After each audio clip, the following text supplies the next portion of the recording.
कहत नटत रीझत खिजत मिलत खिलत लजियात, भरे भवन में करत हैं नैननु ही सब बात। जी हाँ दोस्तों, आपने बिल्कुल ठीक समझा। आज हम बात करने वाले हैं बिहारी लाल की। तो समय बर्बाद ना करते हुए सीधे ही वीडियो को स्टार्ट करते हैं। जय हिंद दोस्तों, मैं हूं रविशंकर सिंह और आप देख रहे हैं जिज्ञासा द थर्ड आई।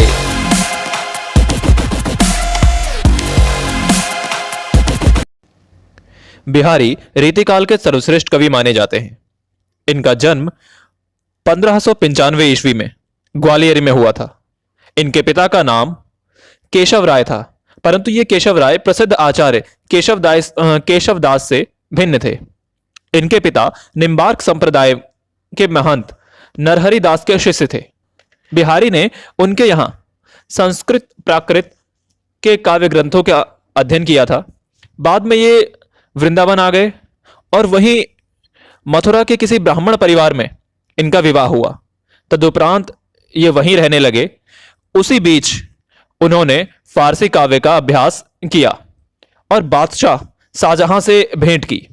शाहजहां के कृपा पात्र बिहारी का संपर्क अन्य राजाओं से भी हुआ और अनेक राज्यों से उनके लिए वृत्ति बंध गई।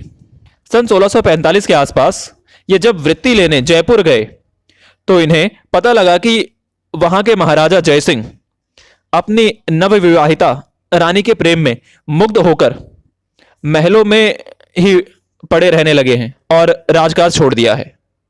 सामंतगण तथा प्रजा के लोग व्यथित थे। उसी समय बिहारी ने एक दोहा लिखकर महाराज के पास पहुंचाया, जो इस प्रकार है। नहीं पराग नहीं मधुर मधु, नहीं विकास इहि काल, अली कली ही सौ बंध्यो, आगे कौन हवाल। बिहारी के इस दोहे का बड़ा अद्भुत प्रभाव पड़ा और महाराजा जयसिंह तथा चौहानी रानी दोनों ही बड़े प्रसन्न हुए। उन्होंने इनको काली पहाड़ी नामक ग्राम दिया तथा प्रति छंद पर एक मोहर पुरस्कार में देने का संकल्प किया। तदुपरांत बिहारी जयपुर में ही रहने लगे और आमेर दरबार के राजकवि के रूप में अपना जीवन सुखपूर्वक बिताने लगे। बिहारी ने केवल एक ही पुस्तक लिखी थी, जिसका नाम है बिहारी सतसई, जिसमें करीब 713 दोहे संकलित हैं। परंपरा के अनुसार इसका समाप्ति काल 1662 ईस्वी बताया जाता है और यह भी कहा जाता है कि बिहारी का देहावसान इसके एक वर्ष बाद यानी 1663 ईस्वी में हुआ था। बिहारी की ख्याति का मूल आधार इनका अन्यतम ग्रंथ सतसई है।